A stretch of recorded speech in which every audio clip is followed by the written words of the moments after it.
Hey guys, welcome to my channel. Thank you for stopping by. I'm still going to figure out the title of this message, but the Lord wanted me to share with you guys in detail this particular thing that happened to me. And wow, yeah, it's interesting. I mean, I've mentioned this before, I've spoken about this before, but the Lord wants me to have a completely separate video that really talks about the stuff in great details. So I'm going to try to keep it short and concise, but there's some things to learn here. First of all, I just want you guys to know that every time I share a testimony, it comes from a place of healing. The Lord has brought me through so many things. Anytime the Lord releases me to give a testimony, it's after I have gone through the process of forgiveness. I've gone through the process of being healed. I've gone through the process of tears, of anger, of all of those things. The Lord allows me to pour out before Him, and then little by little He heals. And I believe that, I feel myself getting choked up, and it's weird because it happened such a long time ago. But that's the awesome thing about the Lord. And with fasting, the Lord, over time, He's just always adding that last finishing touch, even when you feel like you're done and everything is good. So guys, I'm going to talk to you about how I ended up having to send my firstborn son away on account of the church. And I'm going to tell you why. I had to do this to keep my job. Now, they didn't ask me to do this, but when I look back, they were wanting me to leave, and I was doing whatever I could do at the time to maintain employment so that I can continue to take care of my son. So guys, at some point I was in the military. I'm retired from the military now, but I was in before, and I got back out. I got out at some point. And I was married to my son's father. And so got out, became a dependent wife to my husband and everything, then husband. And we had our son, our firstborn. So needless to say, fast forwarding, we ended up divorcing, and I ended up staying in this town, and he moved on to another duty station, and I took care of my son. Actually, no. I stand corrected. He did end up going to another duty station, and then he eventually transitioned out of the military years later, and he became a firefighter in a state that was not too far from where I was. And so we continued to take care of son, go back and forth that way. He went back and forth between us. But things were a little bit different for me here. And, finding a job and stuff was not that, the jobs I had, it wasn't that great of a job. Okay. So this is say I go to this church. I'm in this church, guys. I'm fast forwarding. And while I was in this church opened up a boutique. They opened up a boutique where they're selling clothes. They hired me. Okay. I'm there with my son now. They hired me so that I can, run the front desk and working in their boutique. But one of the things that they told me at the very beginning was because it's a new business, they're not able to pay me, a lot right now because you're just starting out. So they offered babysitting services for my son. He was about 3 years old at the time. And so they offered because they have a big family that, they can watch my son along with this person's, with the other children while I'm working there, which was fine because I knew everyone. I was like family. And so I want you to know that, let me go back. The people that own this boutique, they are leaders in the church. They are, they are the heads of a church. And so I'm around this family. They're great. They embraced me, all this good stuff. And, they were nice to me. And so keep in mind, I worked in this boutique with them. I need you to pay attention to what they said to me. We are not able to pay you as much, where you can afford childcare. So we will provide childcare for you, and you work with us. So no problem. So guys, I'm working with them for a while and everything. And I'm going to the church and all this good stuff. And at some point, guys, later on down the line, I fall into fornication. And it was something I was trying to overcome on my own. I was really trying to overcome it, but I realized I couldn't. I'm asking the Lord to forgive me, but I keep doing it over and over again. So I felt within myself, because I did not have enough growth and no relationship, that I could have probably cried out to the Lord and just maybe fasted. I didn't have that. So I was honest with them, the leaders, these two women actually. Okay. Her husband had the church and everything, but these two ladies, I spoke to them because I worked with them in the boutique, and I sat them down. I told them there's something I need to tell them, and I confessed to them what I was going through. What I was doing. I want to stop sinning. I want to stop doing this. So guys, I can tell you, when I told them that I had fallen into fornication, if I was to say immediately, that's an understatement of how quickly they turned. I didn't see it right then in that setting. I thought, okay, I told them that, I have accountability. They will help me. And guys, they immediately started to be different towards me. Like, there were things, after church, I would or like be around them, or I go over and talk to them. We go do something. We go out to eat. When I say they stopped being that way, it was like when I went over to talk to them, it was like I wasn't there. And this went on progressively for some time. When I was at the workplace with them, their behaviors and everything towards me changed. They were not as talkative. They were not as welcoming to me. Everything was different. So needless to say, I continued to just work and do my job, get there on time, do the things that I need to do. And one day, the owner of the boutique, one of the leaders of the church now, came to me. She sat me down and she said to me, we're not going to be able to watch your son anymore.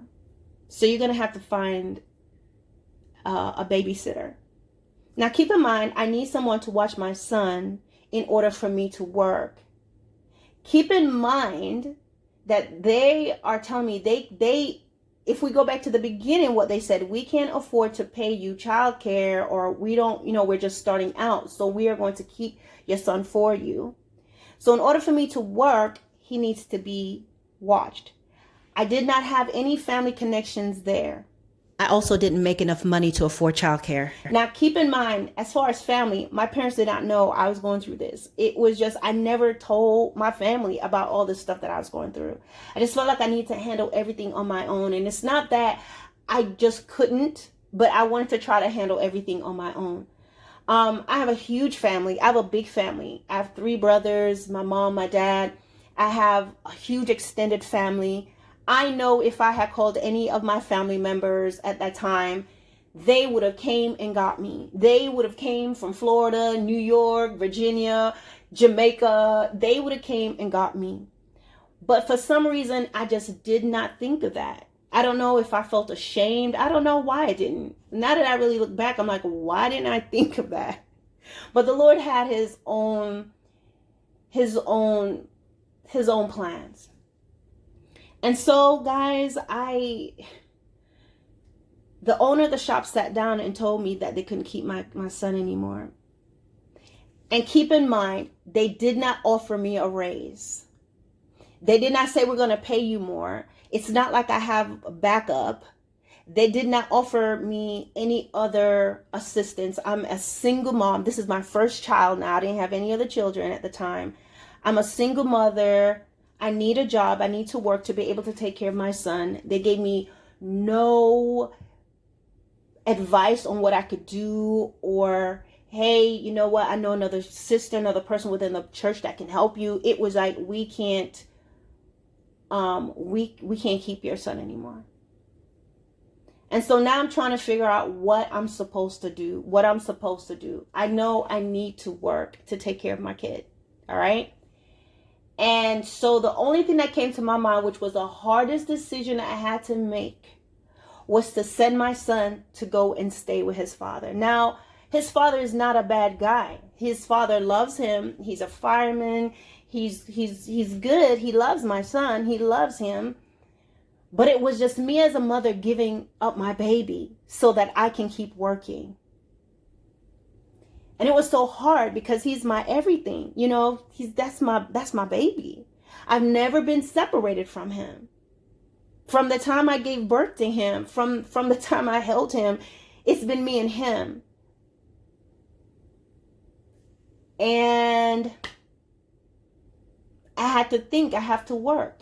Okay, I could say I don't want to give him to his father, but then what? I don't have a job. And he can't just be at the boutique with me. It wasn't like they said, hey, he can just be here at the boutique. I mean, it was that type of family setting. They're not like, hey, he could be here. Nope, that was not an option. And so I sent him to his father. I called his dad. I told him, hey, told him the scenario. He came and he picked him up. He went with him. And I would tell you, during that time, I broke inside, but I was still hopeful that, okay, I'll just work for a bit and I get enough money. And then, until I could maybe get another job. It just didn't dawn on me. In addition to their closed off behavior, they're turning their backs to me at church now, all these different things. Now, weeks later on, they're telling me they can't keep my son anymore. So I send my son. They didn't tell me what to do. I made that decision. And so I'm still coming to work. I let them know what happened. Yes, he's with his father, and their behavior towards me increased. The way they treated me, the passive aggressive way that they treated me, guys, it was like I realized they want me gone. You see, they didn't think that I would think to give my son, send my son to his father. My brothers and sisters, they wanted me to leave. They wanted me to quit. They wanted me out of there. I mean, from that time that I confessed to them about what happened, they started to treat me completely differently. They start to treat me differently at the church. I got the cold shoulder and the cool treatment at the boutique. Then after that, they couldn't keep him anymore. Then I had to do whatever I had to do so I can keep my job, so I can keep taking care of my son. And then their behavior towards me got worse. Why? They wanted me to leave. They wanted me gone. And guys, after I don't have my son anymore, these people are being completely different towards me now. I just lost it. I remember just one day being at the church and I lost it. I had a meltdown, guys. I started screaming and just crying. My heart was hurting so badly for my son. I was screaming, but I was cursing. I was saying profanity because I realized what had happened. I realized what happened. They didn't want me there. And maybe if I had known that, maybe I could have maybe even just call my son's dad and say, hey, can I stay there for a bit? But I did that, but that's not what they wanted. They wanted me gone. And when I tell you I was cursing, guys. I'm being real with you all. I was at that church and it was a Wednesday night Bible study. I was in that hallway and I just felt this overwhelming pain. And I was saying, you effing B, you effing B, you effing B. Yes, girl. Yes, dudes. I was screaming because I realized what they had done. Oh, just tell me to leave. But I didn't get it. And I desperately needed my job. I had to take care of my baby. I was screaming. When I say profanities were coming out of me in that church, I was screaming till I crumbled to the ground in tears, crying. I want to say they carried me out the church or something like that and just put me in a car and had them take me home. I bawled, I cried because more than anything, my heart was hurting for my son. And I knew he was fine, but hearing his voice so far away from me was so painful. And I lost it. I became angry. When I said I want to beat down all of them up in that church, I want to beat them down. I want to beat them. It wasn't about that job no more. because they start to do things to let me know they don't want me there. So, okay, everything I'm doing, sending him to his father for that time, was so I can get him back, I can work. But I realized y'all don't even want me here. Y'all are doing everything to smoke me out. Wouldn't it have just been better to say, you can't work here anymore? I can leave along with my baby boy. So guys, having that and everything, I lost faith. I lost faith in God. I was not strong the way I was today. I lost faith.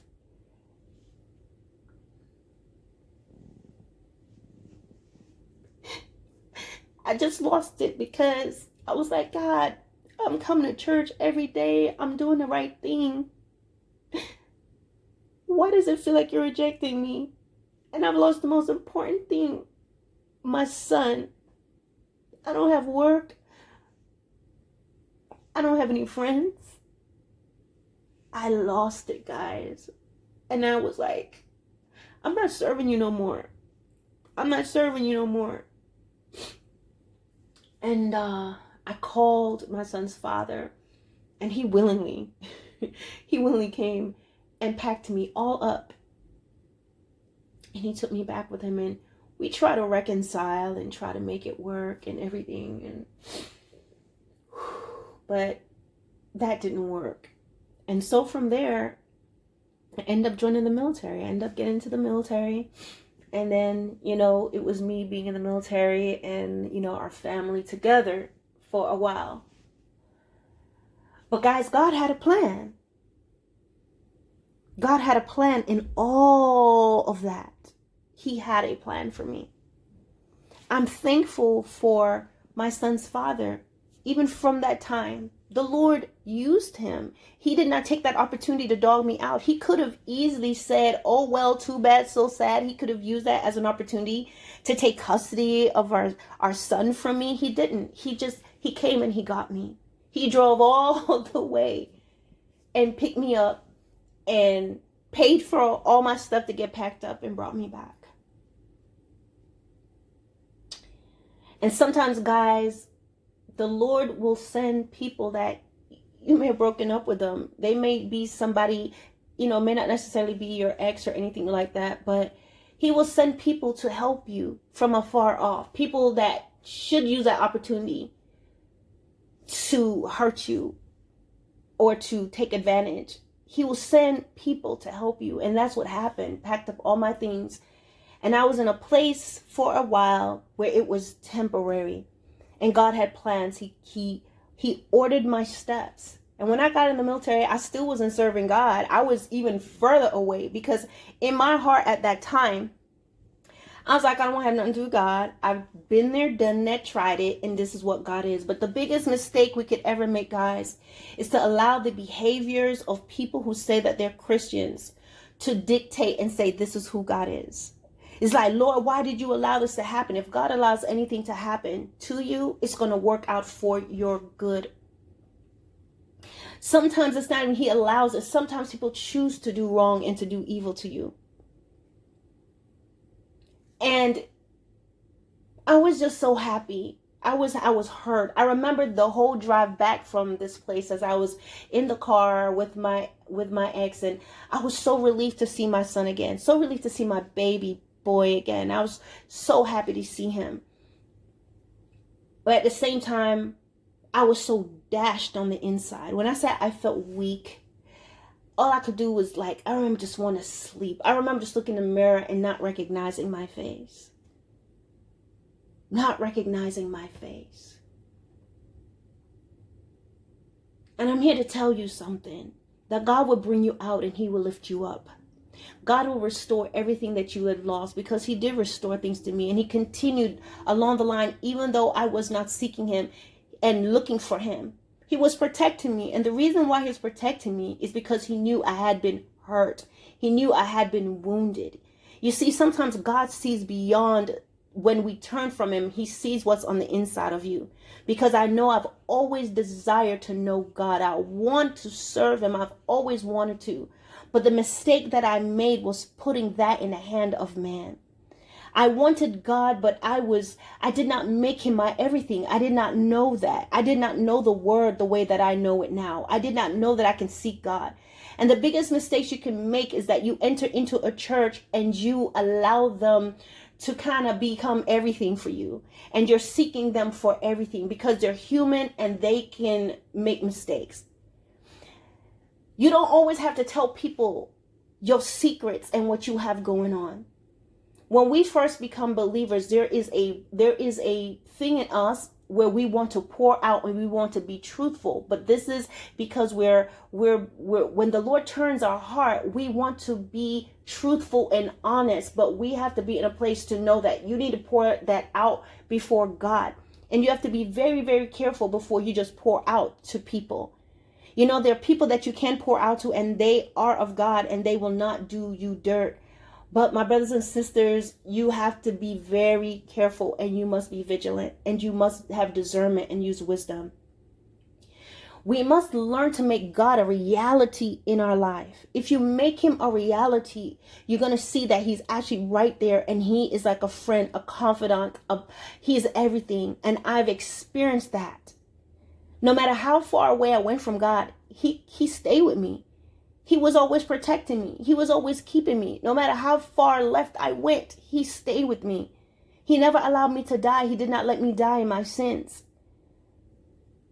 And I've always wanted the Lord, but I just strayed from him. And then even between there, as I went from duty station to duty station, I flew overseas. I went to different places through my military career. Whenever I got around to wanting to be in a church, I would see that same behavior. Now, nothing like to that degree ever happened to me again, because now I'm in the military. I have my own job. I'm not in a position where I need people to do anything for me. But I would tell you that there is the spirit of passive aggressive behavior and a false love, a false humility, guys, that should not be there.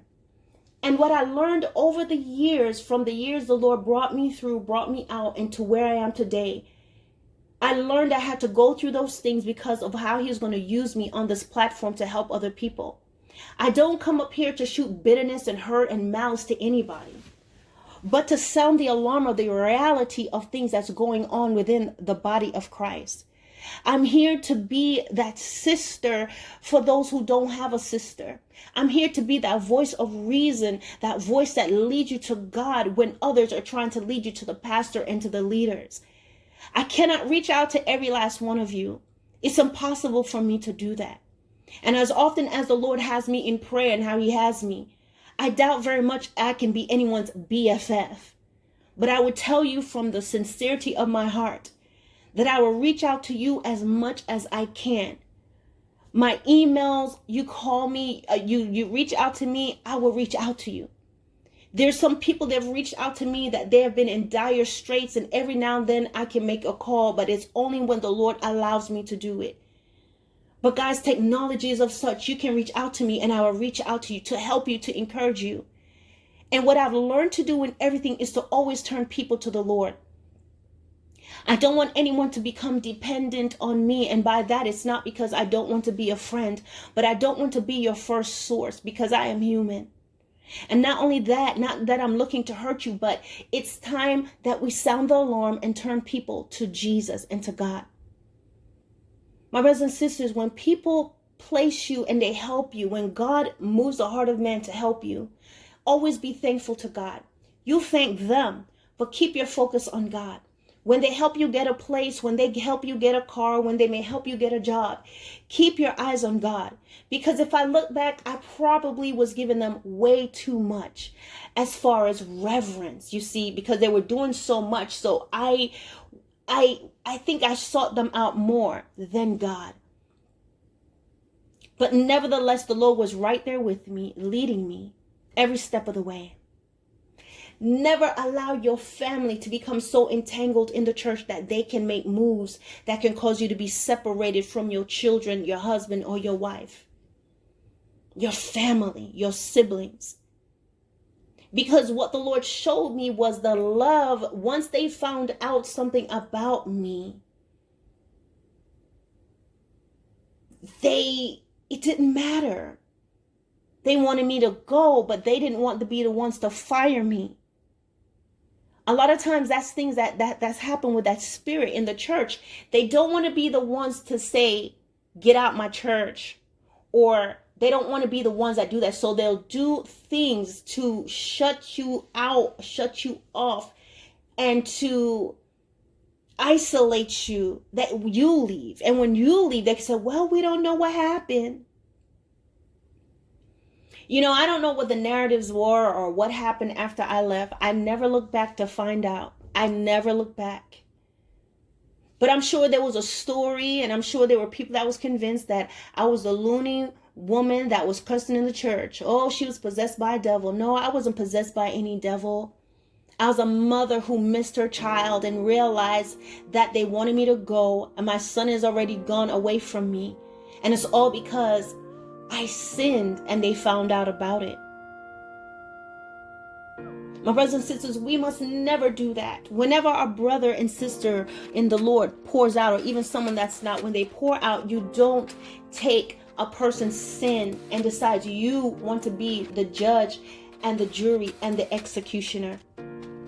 Because of what they did to me, I was away from the Lord from over a decade. I just went completely away. I buried that pain of what they did to me by partying, by just turning up. I wanted to forget. I made sure that I did well in the military. I made sure that I kept going up the rank as much as I was able, so I will have money and stability, that I will never, ever need anybody like that again. And the Lord blessed me so that even throughout my military career, that there was people who were not Christians, guys, that was there and that was helping at times, that it was just me and kiddo. The most trustworthy people I met they were not Christians. They were unsaved people. But God can move the hand of anybody to help you.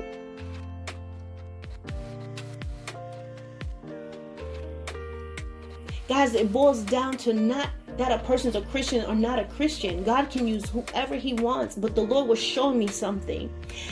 And I think that's why I have such a compassion for the lost.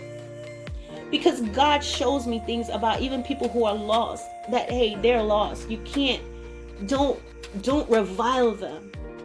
You must speak my word, but don't revile them. You speak the truth to them, but you have compassion and you care and you love them the way I love them, because I woke them up.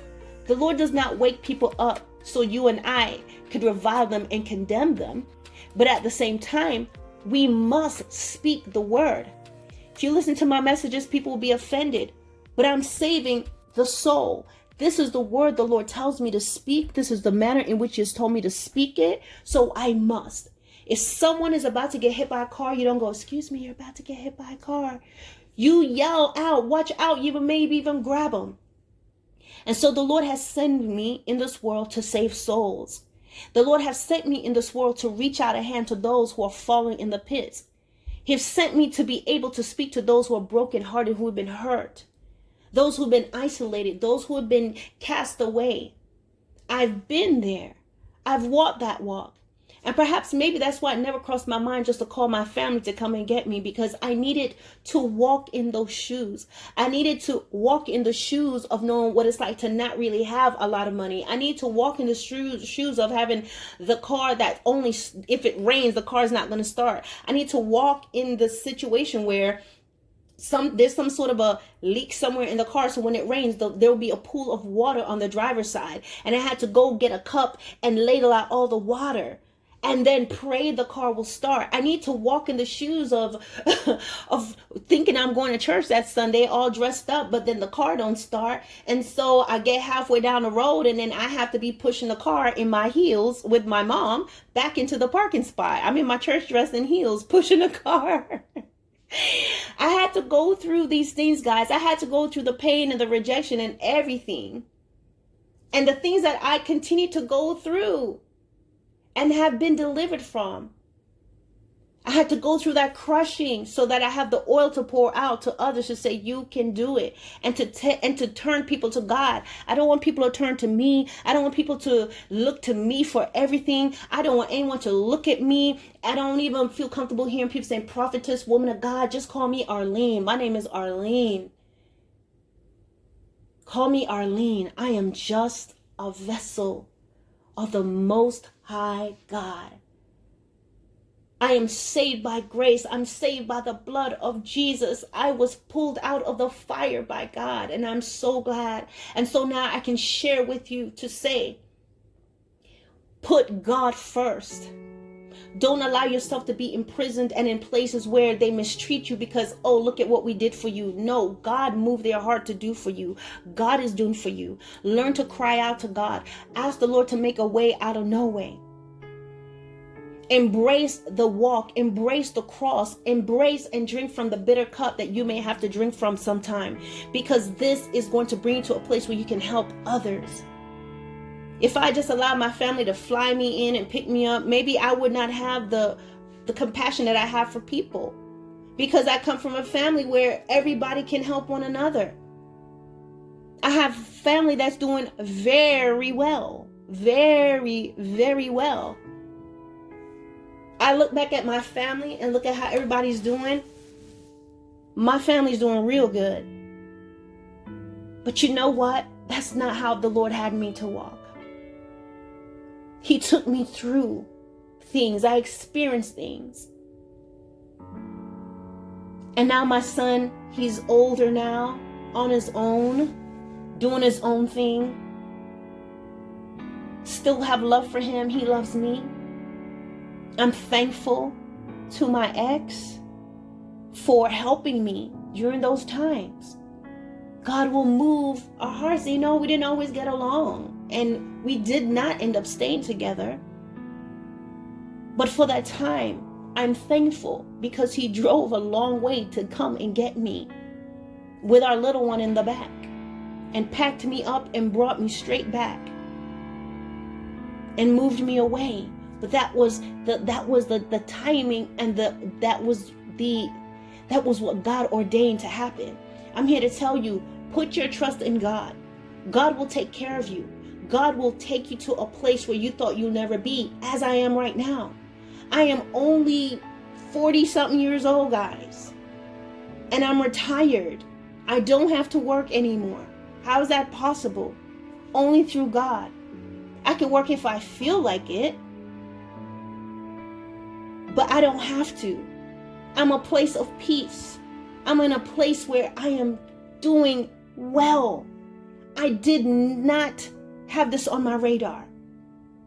The Lord settled me, and He puts me in a place that I can help other people too. And He uses me on this platform to speak His word. Don't ever put your family in the hands of man. Don't ever put your family in the hands of a church. There are churches that are separating husbands and wives. Churches that's separating your children. Your children become adults and they stay in these churches and they're pulled away from you. And maybe you've experienced that. But I want to tell you, don't have bitterness. That was one of the things. That's how God blessed me. The Lord did not allow me to, don't get me wrong, I was bitter for a good hot minute. But the Lord began to deal with me in this area that I had to forgive these people for what they did. They've never said that they're sorry. They've never said we did you wrong. And I feel like there's probably not a lot of people in that group that knows what really went down. They just saw my outburst at the church, and they probably hear whatever they told them. They saw me getting put in a car and leaving the church, never seeing me again. I believe actually they did see me, because then a Sunday after that, there was this preaching that was going on that was all geared to me. And I just remember leaving. It was just time to go. I remember specifically walking out those doors and making that call and asking my son's father, my ex-husband, if he can pick me up, come get me. And he was willing. very willing. And we try to reconcile. But what I'm saying to you guys, even if your family has been broken up, pray to God. Pray to God. Your latter days shall be better than your former. The years that you have lost, the tears that you have shed, the things that you have gone through, God will, I'm trying to tell you, He will restore. Forgive them. You must forgive them in order to be able to walk in the freedom and to experience the outpouring of God. You can't have waters of unforgiveness and stankness just sitting in your spirit. You can't. The Holy Spirit cannot move in you. I share this story to tell you that at the time, my firstborn son was ripped away from me. I had to send him away. But I was walking in manipulation and deception. They wanted me to leave because I had sinned and they didn't want me there anymore.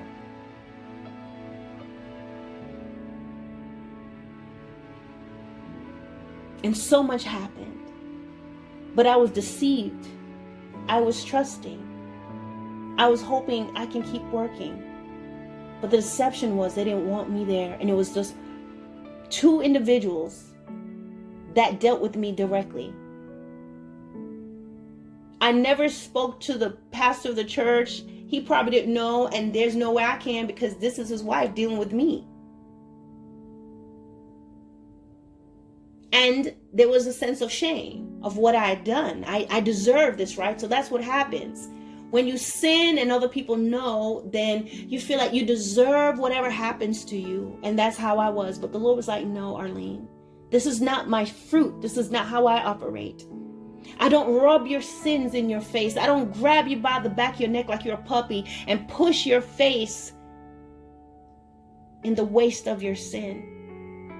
And so He's put it in my heart to share this testimony. I feel that somebody may need this. I thank God for bringing me out. I thank Him for setting my feet on a place and on a solid and a steady rock. And I'm here to tell you guys that when you put your hands and you put your trust in the Lord, He's going to take you further than you ever expected. You trust Him to step out in the unknown with Him. You keep your mind and keep your eyes on Him and not on people that He moves their heart to help you. You can say thank you, you can appreciate it, but you must keep your sights on Him and know every good thing that comes your way comes from the Lord. Trust Him that He will take you out of places where you feel desolate and shame. I never thought that when I'm scooping this water out this car, but yet the Lord has blessed me many times over with more than one vehicle. The Lord has blessed me that I can really be doing the things now. I have other children. I can do the things I've always wanted to do. I'm no longer traveling and going from place to place, overseas to overseas. I'm in a place that I can really be full-time mom the way I desire. And if I should decide to work again, it's because I want to give back and not because I have to work. I thank God for these blessings. And I pray for a hedge around everything that He provides for me. God will do exceedingly above all that you can ask or think. It is unheard of, it's not normal that you could be retired at 45 years old. But I am. And the Lord has given me more now than when I was active duty. This is the miracle of God. God is able to redeem time. He is able to restore what the cankerworm and the palmer worm has taken from you. But you must trust Him. You must put your hands completely in His and let Him carry you and let Him keep you and let Him restore you and let Him build what's been wasted and let Him give you beauty for ashes. I pray that this testimony encourages you. Turn to God. Let Him be your confidant. Let Him be your shield. Let Him be your buckler. Let Him know all your sins and your hiccups and all that you're doing. But no matter what you do, never ever let go of Him. Because He never and has not let go of you. Only we can do that. Only we can let go. but he's ever present with you guys. All right? Peace.